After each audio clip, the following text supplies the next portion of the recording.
그렇게 크게 침체가 올 거는 아니라고 보고요. 큰 침체보다는 지금 연착륙할 거라고 생각하는 사람들이 대부분입니다. 그 AI가 늘어나면서 우리나라 반도체도 더 확대되는 경향이 나타날 거고요.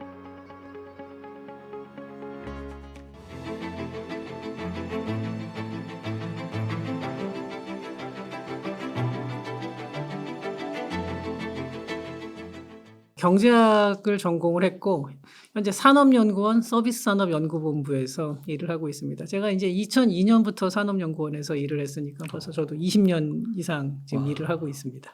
그 산업연구원이면은 한국 네. 경제나 한국 산업에 대해서 계속 추적 관찰하고 감독하시고 그러신 거 아닌가요? 아니 뭐 감독까지는 못하고요. 그냥 저희가 이제 예전에 시작은 그러니까 산업자원부 산하였죠. 근데 네. 지금은 이제 그 국책연구기관들이 다 경제사회 그 이사회라는데 경제인문사회 이사회라는데 이제 다 포함돼 있어서 그러니까 법적으로는 총리실 산하인데 어쨌든 이제 저희 같은 기관을 그러니까 국책연구기관이라고 부르죠. 예. 아 그렇군요. 예.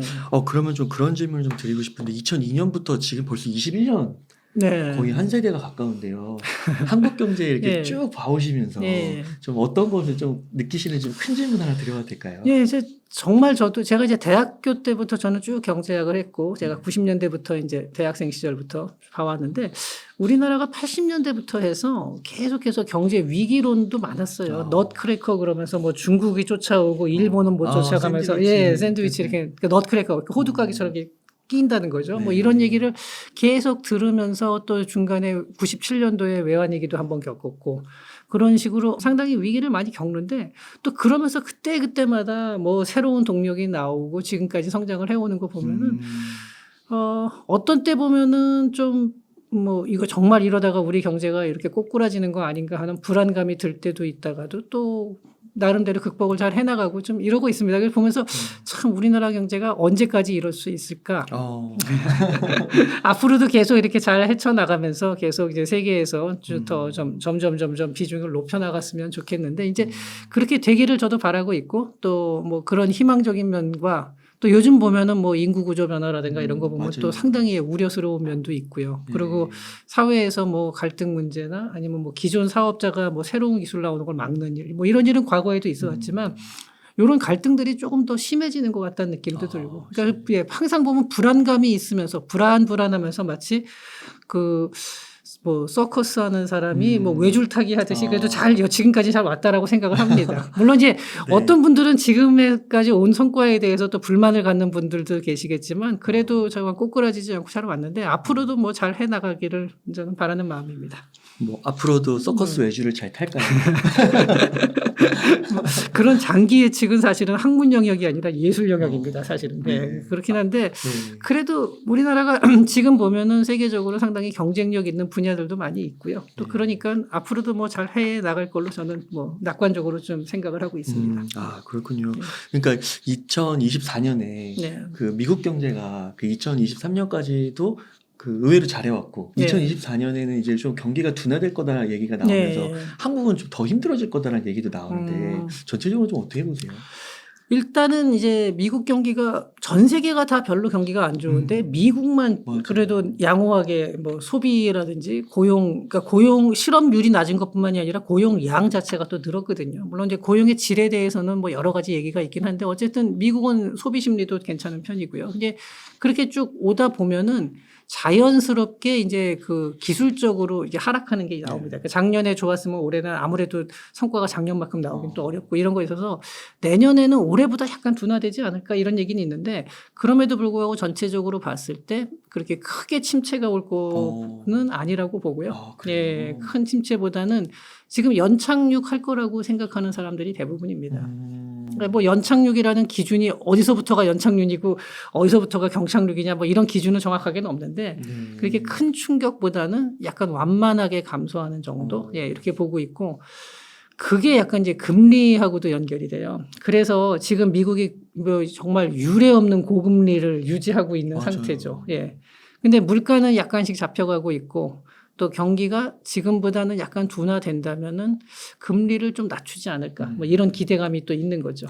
네.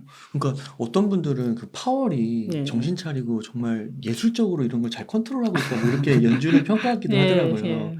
정말 그렇게 보이시나요?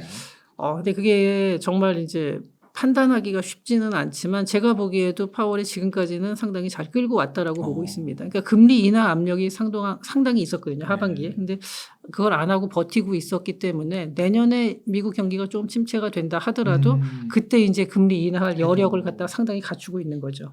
그러니까 인플레이션을 유발하지 않는 그런 이제 금리 인하를 할 수 있는 여력을 좀 만들어 놨다. 이렇게 볼 수 있죠. 그러면은 미국을 좀 제외한 네. 먼저 한국부터 한번 이야기해 볼까요? 네. 한국은 좀 어떻게 보세요? 그래도 이제 내년에는 올해보다는 조금 나을 걸로 보여요. 근데 그게 올해 성장률이 이제 2% 미만이었죠. 1% 한 중반 초반대였는데 내년에 이제 우리나라에서 그 경기 전망을 하는 기관이 가장 대표적인 게 한국은행, 뭐 KDI, 그리고 네. 저희 산업연구원에서도 굉장히 전망을 하긴 하는데 세 기관에 있는 분들을 제가 다 만나봤어요. 전망하시는 분들을 그래서 같이 얘기를 해봤는데 전부 다 2% 초반대, 2.1에서 2.2 정도, 뭐 요 정도를 보고 있더라고요. 성장을 주도하는 거는 내수보다는 아마 수출 쪽, 특히 반도체가 좀 회복이 되면서 반도체라든지 아니면 조선 이런 쪽에서 수출이 늘어나면서 그게 경기 회복을 조금 이제 견인을 할 거다 이렇게 보고는 있는데. 그래도 2%를 넘어가니까 올해보단 낫다고는 하지만 그게 그렇게 썩 만족스러운 수준은 아니긴 합니다. 왜냐하면 올해가 낮아서 이 기저효과가 있는 거거든요. 그래서 올해 낮은 것보다는 조금 올라가긴 하는데 그렇다고 해서 경기가 뭐 호황이 된다 이거는 아니고요. 내년보다 오히려 후년을 조금 더 기대를 하고 있고 그러니까 올해가 바닥이었다라는 인식을 하는 사람들이 많습니다. 예. 물론 이제 뭐 아닌 사람도 있고 이게 그 경기 전망에 대해서는 다들 엇갈린 전망을 하는데 저는 이제 주류 대세를 갖다가 제가 만나본 사람 중에 대세를 볼 때는 올해보다는 내년보다는 후년이 조금 더 좋아지지 않을까. 근데 아주 급속한 회복은 아니고 완만한 회복세로 지금은 보는 사람들이 많습니다. 그러면은 뭐 최근 지났다 뭐 이렇게 네. 얘기할 수 있을까요? 지금 네, 저는 그렇게 봅니다. 네. 그리고 아까 이제 한국의 이런 네. 이제 반전 뭐 약간 추세를 바꾸는 이런 흐름이 이제 반도체나 조선에서 좀 나타난다라고 네. 말씀을 해주셨는데 또 저희 국민분들이 기대하는 게 2차 전지잖아요. 네, 2차 전지. 2차 전지도 미래 산업이 될 수 있을까요? 물론이죠. 네, 2차 전지도 전망이 상당히 밝습니다. 이게 뒤에서 또 얘기할 수도 있을 것 같은데 이제 미국에서 이번에 보면은 그 IRA, 그러니까 이제 인플레이션 감축법이죠. 이 인플레이션 감축법에서 상당히 까다로운 조건, 이제 구체적인 지침이 나왔는데 얼마 전에 이 보면은 우리나라 입장에서 봤을 때도 이제 비용 부담이 상당히 늘어난 건 사실이긴 하지만 더 부담을 갖게 되는 게 우리나라랑 지금 우리나라를 쫓아오는 게 중국이었는데 중국이 북미 시장 진출이 이제 완전히 막혀버려서 그러니까 상대적으로 중국이 더 큰 피해를 보기 때문에 우리나라가 오히려 수혜를 받은 거 아니냐 약간 이런 식으로 해석하는 분들이 많습니다. 그렇군요. 네. 그래서 반도체, 조선, 2차 전지 이런 것들이 우리나라 뭐 한 10년 먹여 살린다. 네. 그렇게까지도 많이 말씀도 하시는데 그렇게 보세요? 네, 그것도 있고요. 그다음에 저는 그거 외에도 뭐 AI가 특히 이제 요새 생성형 AI 때문에 AI가 붐이 많이 일어나고 있는데 그 AI가 늘어나면서 우리나라 반도체도 더 판로가 좀 더 확대되는 경향이 나타날 거고요. 또 그 외에 지금 가시적으로 지금 딱 보이는 건 아닌데 뭐 바이오라든지 앞으로도 뭐 미래 산업들에서는 상당히 그 많은 부분들이 있습니다. 근데 그 중에 우리나라가 모든 거를 다 이렇게 뭐 상위로 잡기는 어렵겠죠. 하지만 뭐 경쟁력이 있는 분야들이 그래도 있으니까요. 네. 네. 그래서 이런 대형 수출하는 그런 쪽으로. 그리고 이제 그게 이제 내수로도 뭐 어느 정도 이어질지 모르는데 사람들이 뭐 요새 보면은 그 수출이 내수로 이어지는 낙수 효과가 예전보다 줄었다라는 말을 하는 분들도 있는데 물론 이제 예전만큼 되느냐 안 되느냐는 뭐 정확하지는 않지만 그렇다 하더라도 그게 없을 수는 없거든요. 낙수 효과라는 게 아무래도 그러다 보니까 뭐 지금보다 올해보다는 조금 더 좋은 방향으로 가고 또 장기적으로도 그러니까 비관적인 면도 있고 낙관적인 면도 있고 한데 저는 그 산업의 경쟁력이라는 측면에서 봤을 때 너무 비관적으로 볼 거는 아니다. 저는 이렇게 보고 있습니다. 그러니까 어떤 분들은 뭐 저출산 이런 거 예. 고령화 얘기하면서 그 큰 문제로 막 구조적으로 한국은 망할 수밖에 없다 뭐 이렇게 얘기하시기도 하는데 또 어떤 분들은 우리나라 말씀해 주신 로봇이나 네. 뭐 그런 게 반도체 이런 네. 쪽 잘 되면서 또 이런 문제들을 해결해 갈 것이다 이런 얘기도 하고. 일단 우리나라가 가장 강한 부분은 역시 제조업 경쟁력이 있다는 거거든요. 근데 제조업 경쟁력이라는 게 상당히 중요합니다. 그러니까 공장을 지었을 때 요거를 똑같은 공장을 다른 나라에 가서 정말로 설계도까지 그대로 가져가서 짓는다고 해서 그만한 그 제품의 수율이 나오느냐. 그러니까 예, 이게 그렇지가 않거든요. 그 제조업이 왜냐하면은 제조업이라는 거는 그러니까 물건을 만들어내는 과정인데 이게 원료를 공급받고 재고를 관리하고 생산을 한 다음에 생산한 거를 또 보관을 하고 유통하는 과정이 다 들어가요. 거기 하나하나에서 이 모든 게 말로 할 수 없는 그 경험이 쌓여 있는 그 이제 그 기업만의 노하우가 있는 거거든요.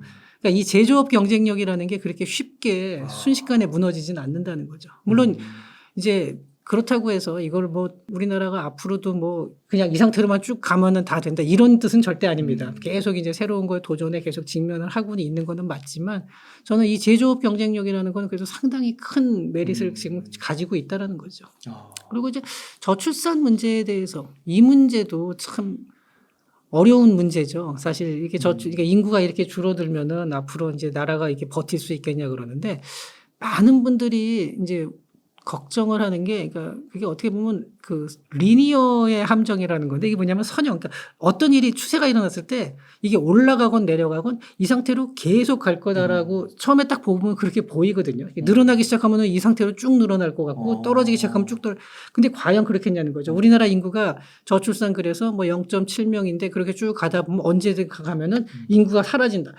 과연 그렇게 될까요? 쭉 가서 인구가 해서 우리나라 인구가 한 명도 없어지는 일이 과연 그렇지는 않을 겁니다. 어느 정도 이렇게 내려가면은 어느 수준에서 균형을 맞추게 되고 또 뭐 수명도 늘어나는 것도 있고 출생도 아마 저는 이렇게 인구가 줄다 보면은 어느 선에 가서 경쟁이 줄어들고 하는 과정에서 또 이제 그 균형이 잡힐 거고요. 그렇게 돼서 이제 인구가 전체적으로 봤을 때 많이 줄기는 줄 텐데 지금 우리나라 영토에서 인구가 줄어든 상태에서 어떤 균형점을 찾아가지 않을까 하고. 예. 근데 다만 이제 이런 건 있죠. 인구가 줄어드는 속도가 빠르다 보니까 부양비가 문제가 되는 거예요. 예. 지금 있는 분들이 나이가 은퇴하고 이 사람들을 지금 젊은 세대가 먹여 살려야 되는데 이 비율이 이렇게 확 줄어들어 있잖아요. 그러니까 이 젊은 사람들의 부담이 큰 거죠. 그래서 저는 이제 지금 현재 상태에서는 좀 재정을 아끼고 이렇게 잘 관리를 해서 요 줄어드는 기간 동안을 현명하게 견뎌낼 수 있다면은 저는 오히려 인구가 더 줄어들면은 세계 경제에서 차지하는 비중은 줄어들 수 있어도 1인당 소득, 그러니까 우리 삶의 질은 오히려 더 좋아질 수도 있다고 보거든요. 아, 그렇군요. 네. 아, 그러니까 이거를 되게 종합적으로 네. 또 이렇게 너무 워낙 네. 변수가 많은 네. 것들이니까 변화의 여지가. 예. 근데 이거는 어디까지나 제 예측이고 저처럼 생각하지 않는 분도 있습니다. 이거 정말로 이거 나라가 이거 완전히 거덜난다 이렇게 말하는 분도 있고 그래서 또 제가 이런 얘기하면은 뭘 저렇게 저놈은 낙관적이냐 뭐 뭐든지 다 잘 된다 그러냐 막 이런 식으로 하면서 저를 또 이제 욕하는 분도 있을 수도 있습니다. 근데 하지만 그 뭐 보는 사람마다 그거는 다 자기의 어떤 전망이라는 건 자기 주관이 들어갈 수밖에 없어요. 장기 전망은. 그러니까 그 생각이 다른 걸로 좀 이해해 주시기 바랍니다. 아, 근데 저도 개인적으로는 너무 이렇게 극단으로 안 좋게만 생각하면은 뭐 진짜 희망도 없고 살 의지도 없어지는 것 같고 너무 그런 것 같아요. 근데 돌이켜보면 또 한국이 되게 그동안 잘 해왔잖아요. 저도 그 우리나라 망한다는 소리를 대학교 때부터 들은 것 같은데 지금 거의 20년이 지났는데도 괜찮은데. 아니 대부분의 전문가들이 나와서 뭔가 비관적인 얘기를 하는 경우가 많아요. 그리고 사실은 이제 세계적으로도 굉장히 유명한 루비니 교수 있죠. 닥터 둠. 네, 닥터 둠이라고 부르죠. 근데 그분의 얘기를 한번 유심히 들어볼 필요는 있어요. 그러니까 경기가 좋고 그러니까 뭐 상황이 좋을 때 항상 안 좋은 거를 미리 대비하는 거는 굉장히 좋은 태도입니다. 그건 맞는데 그렇다고 또 너무 비관에만 빠지면 그러니까 루비니 교수님 같은 사람들만 다 있다 그러면요.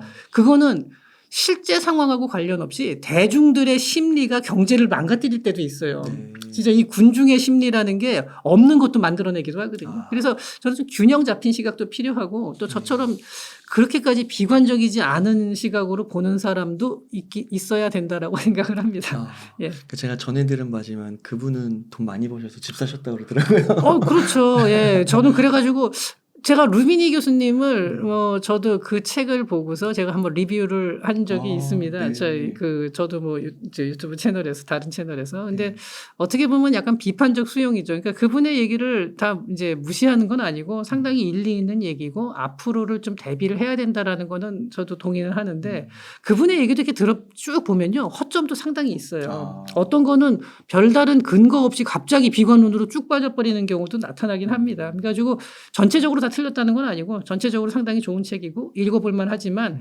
그렇다고 해서 너무 그걸 맹신할 필요는 없는 거죠. 예. 네. 혹시 그 한국의 미래 산업 중에 예. 방사는 좀 어떻게 보세요? 방위 산업이 지금 상당히 유망합니다. 왜냐하면은 우리나라가 기술력도 좋은 편이에요. 제조 기술이 워낙 좋다 보니까 기술력도 있는데 방위 산업이라는 거는 그 무기라는 게 그렇잖아요. 이게 일정 양이 안정적으로 공급이 돼야 돼요. 무기라는 게 대포를 한 번 쏘고 마는 게 아니잖아요. 그러려면은 그 양이 그대로 계속 들어가야 되고 안정적으로 충분한 양이 들어가야 돼요. 그래서 전차 얘기할 때도 뭐 우리나라 거랑 뭐 독일 거 비교해서 독일 게 성능이 조금 더 좋다 이렇게 하지만 그 생산량을 한번 보시죠. 그게 과연 기갑사단을 유지할 만큼 독일에서 몇 대를 거기다 공급할 수 있는지.